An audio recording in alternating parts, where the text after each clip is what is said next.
چوسا نورتیا انا کسی لهری ما کردستان لهولی ما میوان میجی سروکی انا کسی بخوای ابراهیم برو وکو ما دوجی کو ما راپورت تک دوی درباره چه کربو ما گو سروکی انا کسی جبو گفن سرجانوی ناشل کنگر حاضر نابل الگورج زانیارین البردست ما کو ایرو ساعت 8 یان دمجمیر 8 بدما قامش له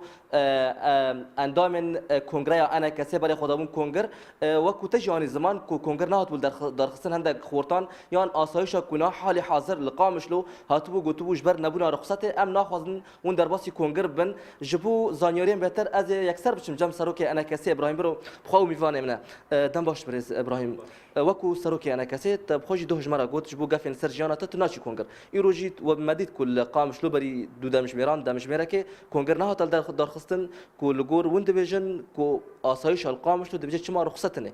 قات كورج مرة زانيرين گشتي لسر درباره باش خستنا كونغر مرة بشي بريار بو ايرو ساعت نهي سبه دم قامش لو كونغر دار كوي شويدن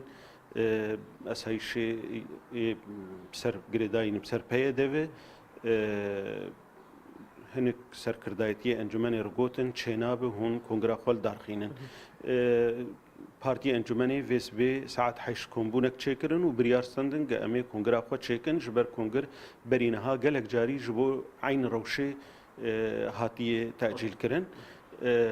وساعت نه بهتريني في اندام كونغر درباسي هولا كونغر بون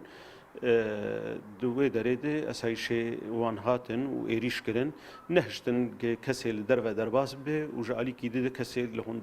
درباسي هون درجي ببون او درخستن درو و لوي دري هنكي خلقكي كوم بون لي اوان بزوري خواست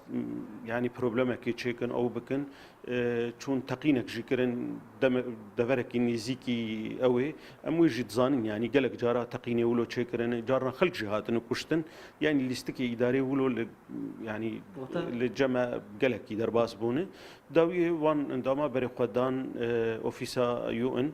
هناك الويدري يجي كومبون الويدري جواني واني شورشجر هنا اويك دكن وك عصابات ايريش خلكي دكن خلكي دكن خلكي كوجن او انا ايريش كرن وهناكي وانو اسايش خدنا ففده وكي بروباغندا كي تشيكرن بشتري بشلي دنجي كرم ما هو ابراهيم قالوا افكارن يا ام بيجن هافالن ويا اندامن كونغر سركردين انا كسي روشوان تشاوي كساتي قرتنا يان حميل دربنا حتى الجوري حطانها ام دشوبين حطانها كسنا هاتي قرتن لما خابن تشقلك خراب ويعني هفقاس دم درباس بوج بوج كونغرتشي بو واماده بونا حمو اندامو حمد دبرهاتبون حطانها تقرتن تشينابوي ناريو تلسر بارتيين دن ينجدروي انا كسي وجدروي تردم تشيه مخابن يعني قالك بارتيين يدرفي انا كسي يجو بوار كارد كان جبو بنافي كونغرانا تويد نتاني اواناجي بارتيين كردستاني واز بانغا خد جينم بارتي كردستاني يجرو لاوان هنا وقتی دعوت کن به پای دارو به پکه کیرو دقازن کنگره نتوی چکن و فی تشتی برچاو خنا بینن جناهلن انجمن اجتماعی کردی جواتک خودشک کنگره خودشک یا گوسالک بسر وقتی وکتیه وس افصال تمامی جبر کاری پیاده جبر نهشتنا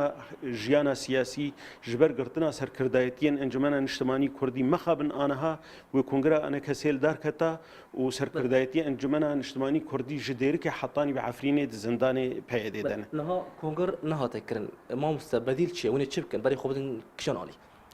اف بريار لجم امين داريا قشتيا انا كسي وانا هات كومبوني دنه او بريار كي درخينن كاب چرنگي كونگر و دمك بيج تشيكن و بريار درخينن امي تفد التزامي بو برياري بكن وحيان ها قلين خوغهن كي ما مستبراهيم انها تشتكي نه تشيبو يعني يرو اف بويرا تشيبو نه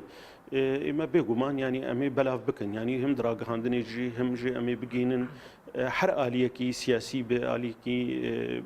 یاسایی به امی وان کار خراب یه گو پیاده دکی و وان يعني تشتێک خەلکێکی ردبێژێ ئەم هەلبژارتنا چێ دەکەن و ئەم ئاکردنا سیستەمەکە دیموقراتی دەکەن و ئەو دەکەن ینی مەخابن ینی کارێکی پۆلپۆتی دەکەن کارێکی ینی دخوازن وڵاتێکی دکتاتۆری دخوازن سیستەمەکەی دکتاتۆری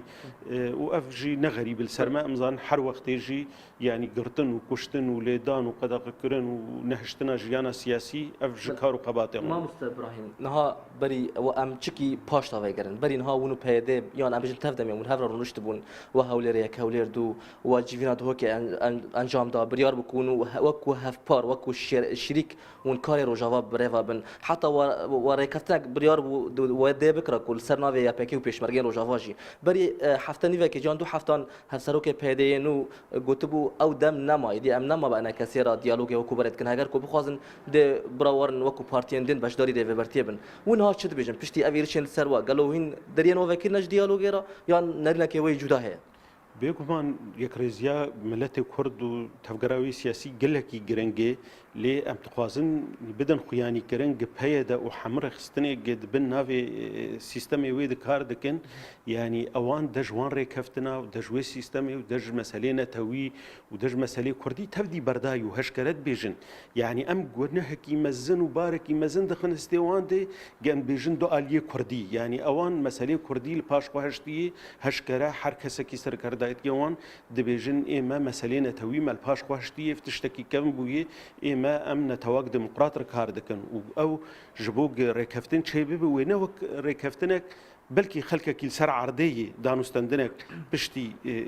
هەنێک مەناخات چێ ببن دانوستەندنێک چێ بێ بەس بێگومان نایندیتن ئانها وەک ئالیکی کوردی مامۆستا إبراهيم أم بحثا بشكل كولان كردي لجوافي كردستان بكن نرنا خلقي برسي أوجي بيصارون دبيجن أم نزان أنا كاسي وتردمي هيفيا ما نماية خلق جليان دكن ونج وكو أنا كاسي دامي كده ون دشنا جنيفي آمده بنها واد جيفينا روسيا جيواري أنجام دان ون دشنا آستانا ون بشك جو أوبوزيوننا بيوندين وادقل آلية ناف دولتي هنا چاره ایدی چیه جبو روجاوی کردستان تایبەت پرسگریکن دناورا تفدمی آنها کسی دا وەک کۆنگرێ ناودەوڵەتی گچێ دەبن بێگومان ئەنجمەنە نیشتمانی کوردین و نەرەتیا کوردا دەکێ و پێدە نکارە هەروان کۆنگرایانی ڕیا پێدە دقام شلۆرە دە ئەنجمەنە نیشتمانی کوردی دب هەفهاتنەکێ بە ئەنجمەنە نیشتمانی کوردی رە حتاگە خەلکوی قبول بکەن چ کۆنگرێک لە ئەمریکا چێ بل رووسیا چێ لە کود دەڤەرێکی چێ بێ دەوێ ئەو ڕخسەتێژ ئەنجمەنە نیشتمانی کوردی بستین حتاگە قبول بن وەک تەفگەرێک سیاسی لێ لەسەر عردێ ئانها گاو نهاتنە ئاوێتن ji ber ew sîstemekî yek alî avakirin û tu kesî şerîk ji xwe qebûl nakin û bi taybet jî piştî ev tiştê nihdan berçavê xwe meselê Bakurî Sûriya û ji bo meselê Kurdî di nav de hûn dabikin Kurd dibit kêm netewe di wê devera giwan dayî ber xwe aniha jî yanî xeterekî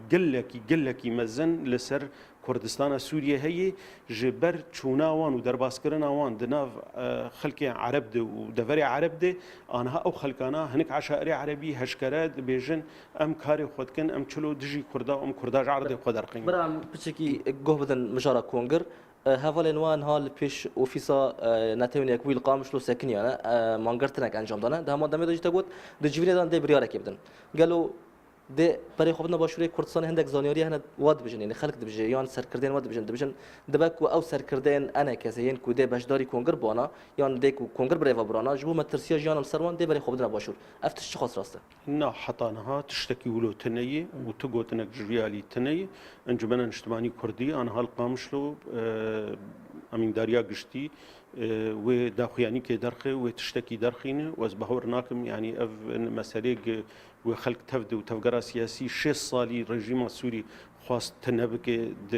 كردستان سوريا دي لما البرق داون زندان دبون ام نكارن جبر وان دركابن از پرسا داوشتت کم مامۆستا إبراهيم ون وكو هفگرتنك السياسي لجوافي كردستان انا كسي كونغري وانات انجام دان جبو پرسگریکن دناورا و تفدمدا بانگاتا ج پارتين جدر وي روجافا نمونه لباشوري كردستان لروجلاتي كردستان لباكور بانگا وكو انا كسي جوارا چيه بانگا مج پارتين كردستاني ره گکاربن بچعبكي باش بنارن چاوا چل کردستان سوریه چبویی به تایبت جی دماغه پیاده خوکریه دسلات لوی دری چقاسه تعدل جیانا ملت کرد هاتی جیانا وان سیاسی آجواکی ئەو تشتە بەرچاوی خۆ بگرن و دکاربن نارینێکی زەلال بدن چ قاسی divê ev partiya han li xwe vegere û li karê xwe vegere. gelek spas serokê Encûmena Niştimanî İbrahim Biro. Belê ez vedigerim cem we ku wekû serokê enekesê jiyanî ziman niha hemî endamên kongir di civînê de ne piştî civîna ku niha li Qamiş li birêva diçe dê ewana biryarekê ji bo kongira xwe bidin bêguman di demên pêş de em ê zanyariyan ji bînerê kursan biçara vek wezin de heman demê Belê Zerdeşt îro demijmêr çar bi dema Hewlêrê dê nûnertiya Encûmena Niştimaniya Kurdî li Hewlêrê dê kongireke rojnamevanî ji bo ev bûyera îro li Qamiş li encam bide. Belê. بله زردش همه سپاس بوده میوانیتش